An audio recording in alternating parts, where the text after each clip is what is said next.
Bienvenidos and welcome back to Puro Pinche Gol, the place where we discuss all things usmnt y la selección mexicana. My name is Adrian. Joining me once again, my co-host Tocayo, Adrian, joining us back from Seattle, back in Austin. What's up, man? How are you, dude?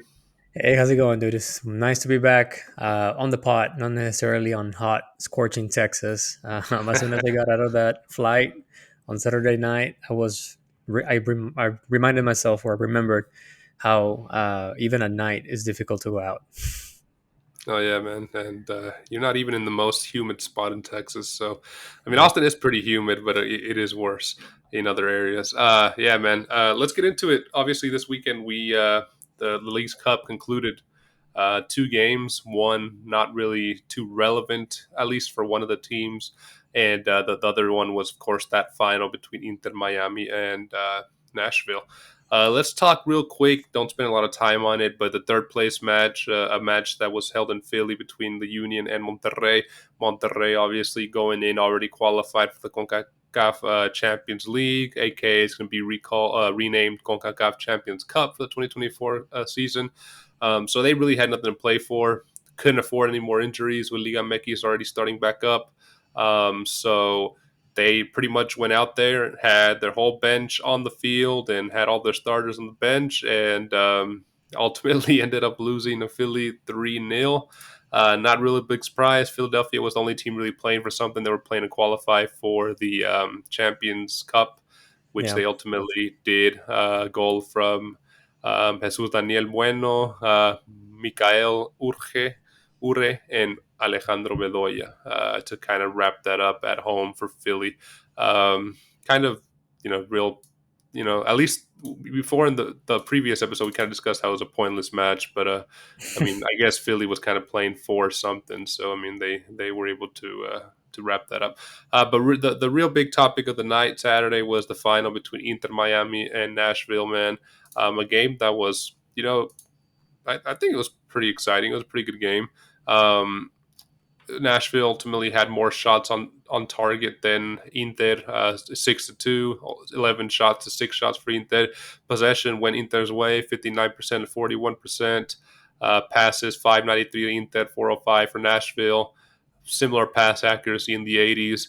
And 1-1 final regulation time. Ultimately, Inter coming through 10-9 in penalties. The penalties were every player of the 11 that were on the field at the time of penalties took a kick, ultimately coming down to goalie versus goalie.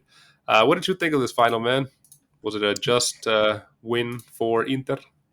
I think that it wasn't a surprise to see Messi lifting the cup, but I think overall it was a quite even match. To me, I think both of them kind of sort of studied each other very well. How Nashville decided to make a slight change on their formation instead of going with just Hani Mukhtar as their only forward. They decided to play Surridge, I believe, that just arrived from Nottingham Forest as a double striker. So that was interesting to see. But I mean, after a few minutes, you saw Messi just being Messi, tearing up Zimmerman and just scoring that screamer.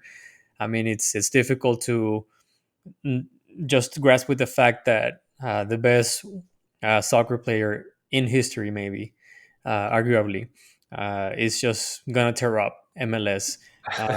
From day one. I guess whenever Inter Miami resumes its participation in the MLS tournament, I'm pretty sure we're gonna see a successful streak of wins for Miami, and then classifying to the playoffs. But that's a different topic.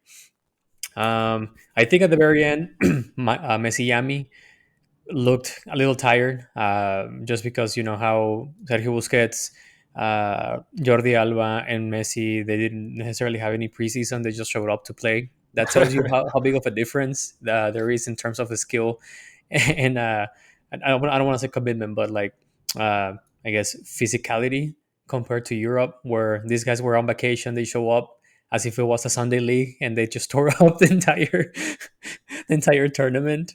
But man, I mean, this was a great storytelling, right? This was, Yeah. I think it was just pretty much. look, I'm not a conspiracy theories guy, but all I'm saying is, if it was scripted, right? If it was fully produced by either Apple or MLS, this had to be the story to tell, right? You have the best soccer player going through turmoil on its uh, club after lifting the World Cup. Then he wants to settle down at a place where he can, be himself, live his, a regular life. He finds solace in MLS. He shows up and he instantly uh, shares and contagious, sorry, spreads, his effect onto the entire team, and all of a sudden everyone's playing outstandingly, even though Inter Miami is the worst team right now that there is in MLS.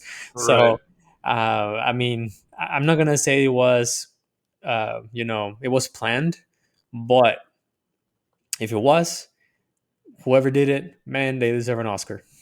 Hey man, the funny thing about this whole Inter Miami success story here is with this lifting the Leagues Cup, they have a chance to win the treble this year now. Yeah, Uh, they're in the semifinals of the U.S. Open Cup, and they're gonna play. I think it was Cincinnati on Wednesday, August 23rd. So win that, you're in the final, playing for another trophy. And then if they somehow, like you said, if they somehow turn it around with these three guys and are able to go on a win streak in the second half of the MLS and just sneak into playoffs, man, that's all you need. We saw how exactly. they were, how they performed in knockout round matches. They were able to win all of them. So I mean, man, at the end of the season, we might be talking about Inter Miami, just the treble I winners. That'd be crazy. wouldn't be Um, surprised. yeah, no, but it was a good game, man. I mean, even if it was, I mean, I'm not gonna say it was scripted or not. I mean, it won't go there. But I mean, some people saying it is. How do you stop that messy goal? I mean, nobody Exactly. stops that. So I mean, I don't think it was. But a great game nonetheless. It was competitive. I think the first half was mainly dominated by Inter de Miami. Second half just completely flipped. Nashville, I thought was gonna take win the game. They just couldn't end up finding the back of the net for the second time. And then at the end, how Inter had that chance with Campana that just hit the post, and you thought, oh man, these guys just might lose in penalties. The game had it all, and it was a good environment. Yeah. Good conclusion to a Leagues Cup that surprised a lot of us. I know before the tournament started, we were like, "Oh man, what is this? Going to be pausing ligamx? Going to be pausing MLS for this?" And I think it had some fun stories, fun matches to watch. It was a good distraction. Um, but that brings us kind of to the next segment here. What First of all, would you define this Leagues Cup as a success? In general, and what would you change or improve for the next iteration? I think in terms of entertainment was a success. I personally enjoyed watching the MLS teams compete against the Mexican teams, and we'll dive deeper into what it meant for both leagues in the aftermath. Um, but I think it was a success in terms of increasing, I guess, the awareness and fostering uh, a stronger community in terms of soccer in the United States. I think it was a success in that specific end. If we get very granular with it, you can definitely start poking out or uncovering things that you can definitely consider failure depending on your perspective, right? But I think overall, I enjoyed it. I had a love hate relationship with it because as much as it affected Tigres, um, I also found it quite entertaining. I went to a couple of matches here. I love the fact that Austin FC got humiliated twice. That's Um, good. so to me, overall, I think it was a success in general. Yeah, I mean, when are you going to get another chance to go see Bravos in Austin, bro? I Exactly, in mean, Mazatlan. I that's mean, the if I the had the magic of chance, the I would, Leagues I would Cup, have also gone to the Mazatlan against Juarez, just to watch Liga MX in the states. right? Yeah, I think it was a success overall. Yeah, definitely. I think we get Liga MX matches in the states, but they're always amistosos, right? Yeah, Friendlies, and being able to see teams, actually compete for something in actual competitive matches is always cool. I think they could have maybe spread it out differently so that markets it could have been a little bit more marketable. Bravos could have maybe played closer to Chihuahua up here, like West Texas or New Mexico area, and just areas. We saw that Bravos Mazatlan game have 200 people in it, so maybe not the best marketing in terms of there in Austin and other markets for Liga MX teams, but we know that it's only 5 or 6 Liga MX teams that really have the giant followings here in the States anyway. So, I mean, those other smaller teams were always going to struggle to get fan bases here in the States. So, you mentioned that there's takeaways, right, for both leagues at the end of this tournament. I think more so for the Liga MX in terms of there's been controversies from many coaches, many higher ups stating, if we're to do this again, we change this. If we were to do this again, we would avoid this. I think Liga MX suffered more so than MLS in terms of injuries for their players. Would you agree to that? Oh yeah, definitely. I mean, I don't have the list of how many MLS players got injured during this tournament, but I can definitely say that at least on impact, the the Liga MX injuries were more impactful, for the lack of the word. They definitely have a big, had a bigger toll on those teams. I mean, I can name you a few of them right now, like Berterame and Buffalo Aguirre for Monterrey. Berterame went from competing against Messi for the Golden Boot to breaking his foot, and Yeah. then Buffalo Aguirre getting injured as he's trying to pick up his time at Monterrey and become a crucial player for them, and that essentially put Monterrey, sorry, at a break, sorry, at the brink, because they only had Rogelio Funes Mori, and the backup for Rogelio Funes Mori was Ali Avila, who is a youngster. I'm not saying that Ali Avila is not ready to play on the first division or with the first team, but it isn't as worrisome as having Buffalo Aguirre or Berterame on the bench if things go bad. You also have Henry Martin with Club America, who got injured, and after I think the second match, he was pretty much out, and Yeah. now represents a huge loss for America in the next couple of weeks in Liga MX. And then lastly, you have a club like Atlas, who throughout the tournament had to deal with 3 different injuries: one from Jeremy Marquez, Huevo Lozano, and Eduardo Aguirre. And Eduardo Aguirre getting the worst one, which is a knee injury that might set him back for like 3 months. And Eduardo Aguirre is a recent signing from Atlas, so I mean, at the beginning of Liga MX, he was firing away, scoring goals, and now he's sidelined because of an injury. So I think in terms of which injuries are worst, I think Liga MX got the nastier hand. Yeah, they definitely got dealt a bigger blow there, and I think it comes down to what a lot of the higher ups and coaches are saying. Having to travel thousands of miles, kilometers, whatever you call it, throughout the tournament, having to concacaf or leagues cup organizers not having proper hotels up to the standards of the clubs. Sometimes not even having a conference room for the teams available to study footage. Not the best food available for the players. Not the best recovery available for the players. Having to play on turf on occasions. We know that in Liga MX that's not costumbre. That's not normal to play on turf. So a lot of these players don't really have that experience. And turf. There's studies that show both ways that a turf is equally, as grass. I don't believe that. I don't think turf is, and anytime you can play on a natural surface, it's a lot better. I feel, and so we did see some injuries due to turf, and just all these, just components, just adding up to something that many of the coaches for Liga MX have come and said, if we're going to do this again, it's going to have to be on mutual ground,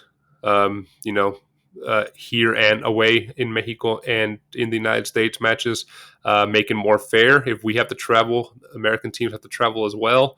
And just making more fair all around, which Don Garber, the MLS commissioner, has come out and said pretty much no to that, that the money talks, and that a lot more, he pretty much said it's generate more money here in the States for a tournament like that, that they pretty much have to suck it up.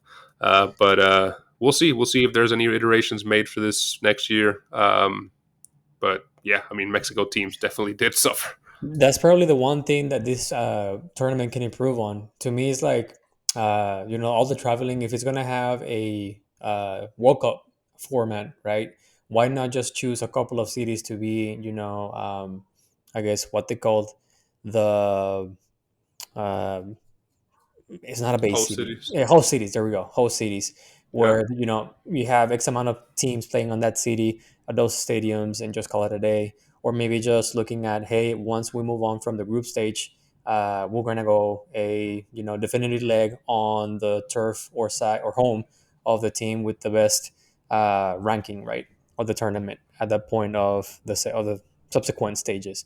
So a couple of things that they can definitely improve on that specific aspect, but I mean, in terms of money, I, I I don't have the exact numbers, but what I've heard and what I've read is for Liga MX teams, this wasn't necessarily a huge economical success for them. A lot of them essentially just broke even in terms of how much they spent on logistics for their team, and as far as how much they advance in the Mhm. tournament, and some of them lose money because they weren't able to uh, move on from the group stages, or just the actual compensation that was given to play the match wasn't enough to cover all of the logistic expenses. So maybe it was a sound business for Apple TV, for MLS, for Zoom, who are essentially the owners of this league. Uh, or maybe for some MLS teams that received uh, big crowds like Kansas City against Chivas or Nashville against Club America, even the Tigres matches, the Monterrey matches, Cruz Azul, Pumas, all of those that are the popular teams in Mexico. Maybe The those teams teams that are, hosted Messi. yeah. So I think those were the teams that benefited from the ticket or from the Yeah. standards. But other than that, I mean, I guess it depends on what kind of magnifying lens you look at things, right? Yeah, and if you're trying to look at it in terms of, as a Liga MX aficionado, I look at it as it's. I know people are going to hate on this, but it's not equal playing field for the Liga MX teams, right? I mean, every time you have to travel that far, travel that much, and play constantly away, away, away. I would love to see a Leagues Cup where, like the directivos were saying, home and away across the border, right? I mean, play in Mexico and play in the States. And I think if you're an MLS fan, you should want that as well. I mean, there's always going to be that asterisk with the winners, being that, oh man, they won, but they played every game at home, or they didn't travel more than 500 miles, or they didn't go play in Mexico. I mean, till MLS teams are regularly able to beat teams in Mexico in competitive matches. These tournaments I think are meaningless. Yeah, they give you concacaf berths, but it definitely has to be a tournament that implements home and away matches for both leagues. I feel to be really taken seriously by both sides of the spectrum there, right? So we'll see what No, happens. yeah, I totally agree. And the thing is that I was gonna say, so I want to make sure that PPG fans aren't misled by our comments. Like we're not trying to justify the poor performance of Liga MX on the tournament. I think that's besides the point, right? All of the majority of the Liga MX team performed poorly. Most of them didn't take it seriously. Most of them decided that this was like a preseason for them because of this specific tournament. A lot of them had to cut short their preseason training or camp before Liga MX started. So, um, given said that, uh, I don't think there's any excuses, or we're not necessarily going to fend punches from people criticizing Liga MX because it was just a shame. The fact that you only had, I think after the group stage, 12 teams out of 18 is not too bad. But after the best 16, you only had six teams moving on onto the next stage. And by the time you hit semifinals, you only had one team playing for a spot in the final. So I understand that MLS has almost twice the teams in compared to Liga MX, but to keep on saying that Liga MX topples MLS in every single aspect, um, performance wise, right? I'm not gonna ask I'm not gonna dabble into infrastructure because clearly MLS defeats Liga MX by bounds and leaps. But we can Liga MX can no longer hold that argument saying that it's a I think in my opinion at least the a content or I guess clearly the biggest league in the region. I think right now MLS is a great contender for that specific role. And it's up to Liga MX if they decide to essentially just let MLS take the throne and run with it. Yeah, and I think MLS can eventually take the throne, run with it if they make changes. And a lot of the MLS coaches have come out and said after this tournament that you know we can't compete with a lot of these Liga MX teams in terms of money spent, right? We see like Monterrey, Sergio Canales, Tigres that just always like to spend money. America likes to spend the big teams that bring in players from Europe constantly, like not overpay, but bring in because they have no salary cap. They could bring in as many people as they want per you know transfer window. MLS just simply can't compete with that because of the rules and regulations that they have implemented into the league. One of the things that might benefit MLS that can come from this league's cup is the higher ups noticing that, hey, maybe we do need to raise the salary cap or get rid of some of these rules and restrictions or get rid of salary cap entirely, which you know even between MLS teams they've come out and said, how is Miami doing this? We need to be able to do the same thing for us. So maybe that's something good that comes out of League's Cup for MLS that lets them take that next step to become one of the real big contenders in world football, and maybe the top dog in CONCACAF. At this point, it's still debatable. Like you said, between Liga MX and MLS. So we'll see, man. I mean, a lot of changes possible on the horizon for both leagues and for Leagues Cup. But all in all, I guess a good, fun first experiment on this first annual Leagues Cup tournament. Yeah, definitely. One thing that I don't want to let go is that for the first time in Tuca's career, he got sacked, and um, I'm just ecstatic for it, dude. I don't have anything against Tuca. I don't think he's a bad coach. I just think he's obsolete. And the fact that he's coming to terms with that specific aspect, because that's the whole reason why he got sacked from Tigres. Well, not sacked, but they didn't renew him. They didn't renew Yeah, his contract. So throughout his entire career, he was never sacked. He was just either not renewed, or he would. I don't think he trade ever transfer also to another team. resigned. Yeah, but Yeah, to me that's one of the effects of Leagues Cup. He was on on the edge of maybe getting sacked before the Leagues Cup started because he didn't have a good start of Liga MX. And then Leagues Cup comes by, he plays horrible. He gets outplayed by pretty much all of the MLS teams that he competed against. And I guess Cruz will realize that, man, this guy is essentially just old news. There's old dog. Exactly, and as much as I would like to believe that you can teach new tricks to an old dog, Tuca is the exception of the rule. Um, and come at me, man. I don't have anything against him, as I said. I'm just glad when we get to see obsolete coaches getting railed by new ways of playing the game, by more modern techniques of game style. And it's also a reckoning for Liga MX to start looking into, hey, how can we become a league for the future, because Liga MX is not known for being an innovative league, right? I don't think there's any coach out there in Liga MX trying to do something new, and if there is, they get sacked almost immediately. When their new thing does not go as planned. Yeah, for sure. The only thing I can add to that is on the MLS side, Austin FC, one of our favorite topics. Josh Wolf, the coach there, under pressure there at Austin FC, wasn't sacked, but it just reiterates that he and his team can't perform on the international stage. We saw them get just demolished by teams in the CONCACAF, and now in the League's Cup, get destroyed by Bravos and Mazatlan. So, if Austin FC ends up having a rough patch in MLS here as MLS picks back up, I can see him being in trouble for sure. And how funny would it be if Tuca Ferretti becomes an assistant for Jimmy Lozano in Mexico? Please Oh don't, man, dude. Please just don't even put those words in your mouth. I, I don't curse it. I think he will be a great he will be a good addition for the coaching team, right? I don't think he should be the assistant coach.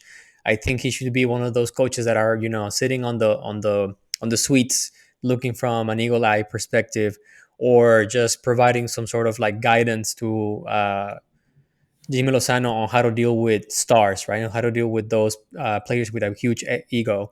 But Yeah. if it was up to me, and if I was Jimmy Lozano, I would be like, hey man, um, I don't buy with that stuff, because I'm pretty sure he's gonna want to have, his firm hand on a lot of things, which is a Tuca signature. If you look at every single team that he has coached, that's his one thing, that he wants to have control on every single aspect of the team, even the kid they're gonna use for every single match. Well, yeah. Let's hope that it doesn't go that way then. Man, Adrian. So concluding Leagues Cup, man. I think we all had fun watching it. As we wrap this up, bro, where can our listeners find us, dude? Yeah, they can always find us on YouTube. Don't forget to subscribe, hit the like button, and turn on the notifications. You can also find us on Apple Podcasts, Spotify, or wherever you get your podcasts on. Last but not least, you can also find us on Twitter and Instagram at Puro Pinche Gol. We post stuff every now and then. Yeah, and be sure to leave a comment below. Let us know your thoughts on the Leagues Cup. Did you find it to be as fun as we did? Was it a success for you guys? How far did your team make it? Do you think Messi ended up with the theatrical Hollywood finish that we're all talking about? Yeah, just give us your opinion. We'd love to hear and interact with you guys there in the comments. At the end, man, it's been another good one. I'll see you in the next one, brother. Take it easy, my friend. See you, dude.